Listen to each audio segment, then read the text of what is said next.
नमस्कार Manorama education channel को आपण समस्त को स्वागत जनाई आज वीडियो आरंभ करवा।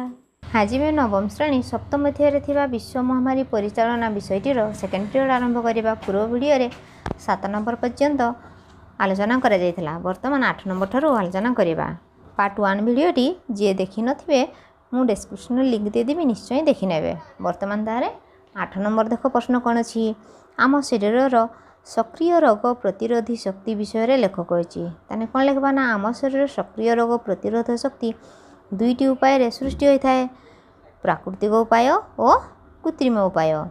प्रथमे प्राकृतिक सक्रिय रोग प्रतिरोध शक्ति विषय लेखिबा। आमे व्यवहार करुवा वायु जल और खाद्य माध्यम रे रोगजनक प्राणी आम शरीर मध्य को प्रवेश करथांती। एहार एक प्रतिक्रिया स्वरूप आम शरीर रोग प्रतिरोधक तंत्र द्वारा सक्रिय रोग प्रतिरोधक शक्ति सृष्टि होता है। बिट्टूरे लिखिबा आम शरीर भितर एंटीबॉडी तैयारी प्रक्रिया आरंभ होता है, जहाँ फल बी लिम्फोसाइट कोषगुड़िकर आकार रे वृद्धि घटे। आकार रे बड़ दिशुथिबा कोषगुड़ी को लिम्फोब्लास्ट कहा जाए।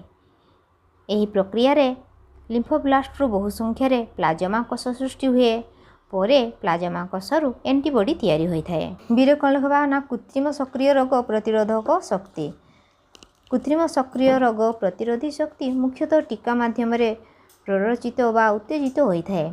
तेणु टीकाकरण पर जड़े लोक शरीर निर्दिष्ट होता है।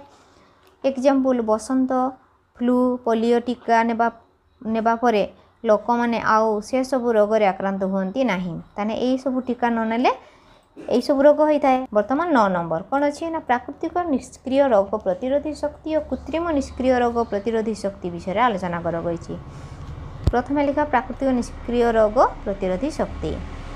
आम शरीर प्राकृतिक निष्क्रिय रोग प्रतिरोधी शक्ति मुख्यतः दुईटी उपाय सृष्टि होता है, यथा शिशु जन्म होगा पूर्व माँ शरीर भ्रूणबंध बाट दे एंटीबॉडी शिशु शरीर मध्य को प्रवेश करता है।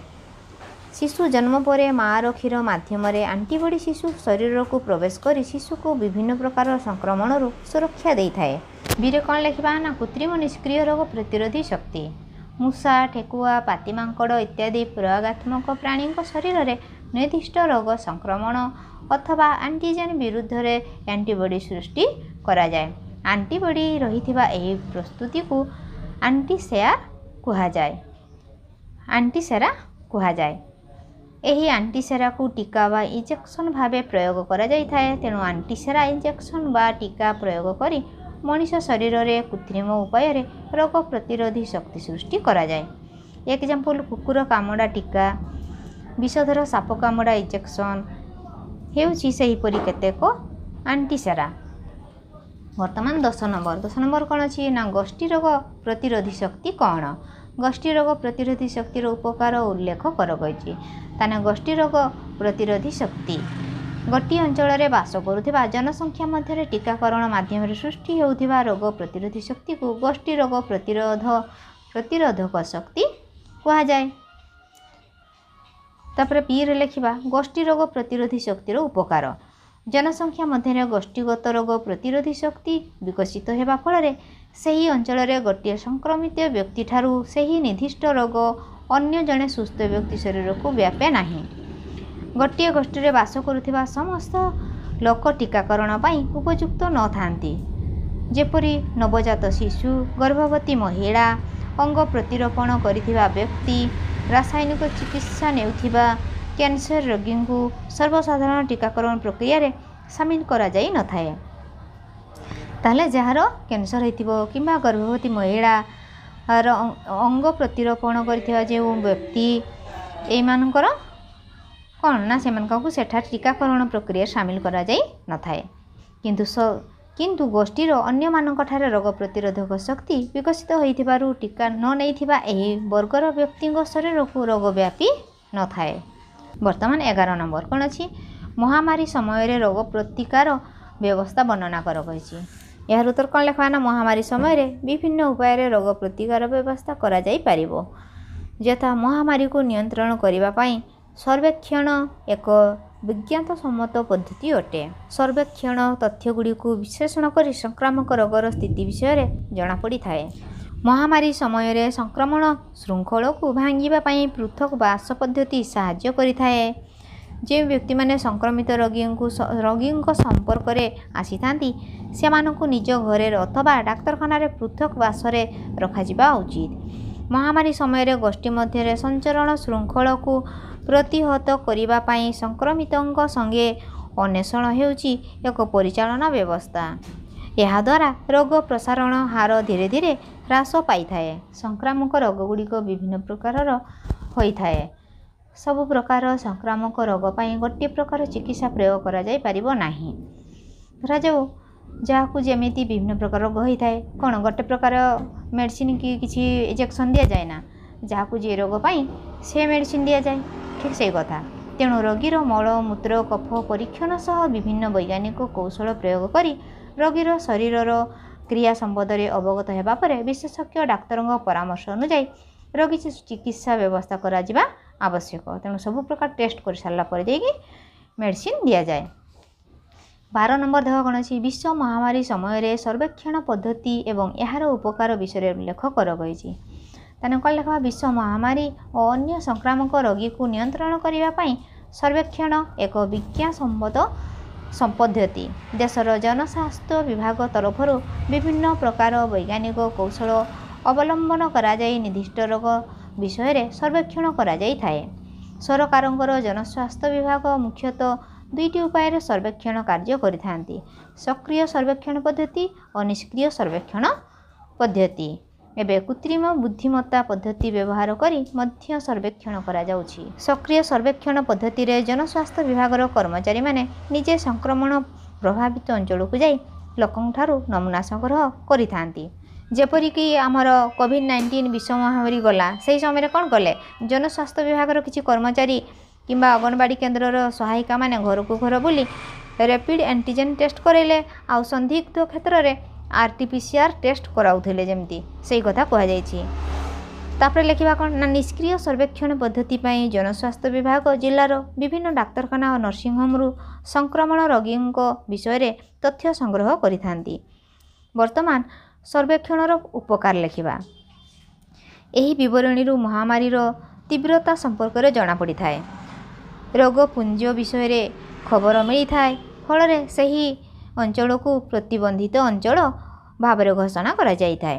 ପ୍ରତିବନ୍ଧିତ ଅଞ୍ଚଳ ଘୋଷଣା ଦ୍ୱାରା ମହାମାରୀ ପ୍ରସାର ନିୟନ୍ତ୍ରଣ କରିବା ସମ୍ଭବ ହୋଇଥାଏ। ଡିରେ ଲେଖିବା, ସର୍ବେକ୍ଷଣ ମାଧ୍ୟମରେ ରୋଗୀ ସମ୍ପର୍କରେ ଆସିଥିବା ବ୍ୟକ୍ତିଙ୍କର ଅନ୍ୱେଷଣ ସହଜ ହୋଇଥାଏ। ଏହି ସର୍ବେକ୍ଷଣ ପ୍ରକ୍ରିୟା ବିଶ୍ୱ ମହାମାରୀର ସତର୍କମୂଳକ ଭାବରେ କାର୍ଯ୍ୟ କରିଥାଏ। ବର୍ତ୍ତମାନ 13 ନମ୍ବର କ'ଣ ଅଛି ନା, ବିଶ୍ୱ ମହାମାରୀ ସମୟରେ ପୃଥକ ବାସ ପଦ୍ଧତିର ଗୁରୁତ୍ୱ ଏବଂ ଡାକ୍ତରଖାନାରେ ପୃଥକ ବାସ ବ୍ୟବସ୍ଥା ବିଷୟ ଲେଖ କହିଛି। କ'ଣ ଲେଖିବା ନା, ବିଶ୍ୱ ମହାମାରୀ ସମୟରେ ପୃଥକ ବାସ ପଦ୍ଧତିର ଗୁରୁତ୍ୱ ଲେଖିବା। ବିଶ୍ୱ ମହାମାରୀ ସମୟରେ ସଂକ୍ରମଣ ଶୃଙ୍ଖଳକୁ ଭାଙ୍ଗିବା ପାଇଁ ପୃଥକ ବାସ ପଦ୍ଧତି ସାହାଯ୍ୟ କରିଥାଏ।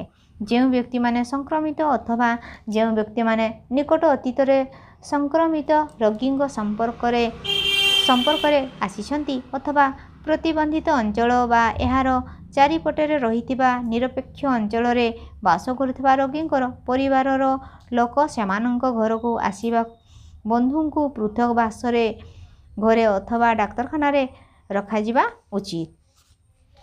ସଂକ୍ରମିତ ଅଞ୍ଚଳ ବା ସଂକ୍ରମିତ ଦେଶକୁ ନିଜ ଘରକୁ ଫେରିବା ଲୋକଙ୍କୁ 14 ଦିନ ପର୍ଯ୍ୟନ୍ତ ନିଜ ଘରେ, ହୋଟେଲରେ ଅଥବା ଡାକ୍ତରଖାନାରେ ରଖାଯିବା ଉଚିତ।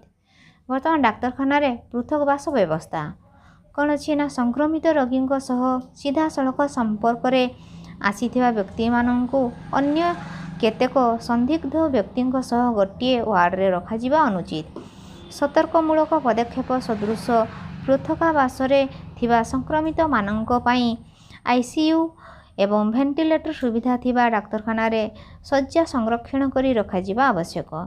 ଡାକ୍ତରଖାନାର ଶଯ୍ୟାଗୁଡ଼ିକ ମଧ୍ୟରେ ଅତି କମ୍ରେ 1 ମିଟର ଦୂରତା ରହିବା ବିଧେୟ। ଡାକ୍ତରଖାନାରେ ସହାୟକ ଭାବରେ କାର୍ଯ୍ୟ କରୁଥିବା କର୍ମଚାରୀମାନଙ୍କୁ ହାତ ଧୁଆ ଓ ବର୍ଜ୍ୟ ପରିଚାଳନା ସମ୍ପର୍କରେ ସ୍ୱତନ୍ତ୍ର ତାଲିମ ଦିଆଯିବା ଆବଶ୍ୟକ। 14 ନମ୍ବର ଦେହ କ'ଣ ଅଛି? ସଙ୍ଘ ଅନ୍ୱେଷଣ କ'ଣ? ସଙ୍ଘ ଅନ୍ୱେଷଣର ଲକ୍ଷ୍ୟ ଏବଂ ସଙ୍ଘ ଅନ୍ୱେଷଣରେ କେଉଁମାନଙ୍କୁ ସାମିଲ କରାଯାଏ ଲେଖ କହିଛି। ପ୍ରଥମେ ଲେଖିବା ସଙ୍ଘ ଅନ୍ୱେଷଣ।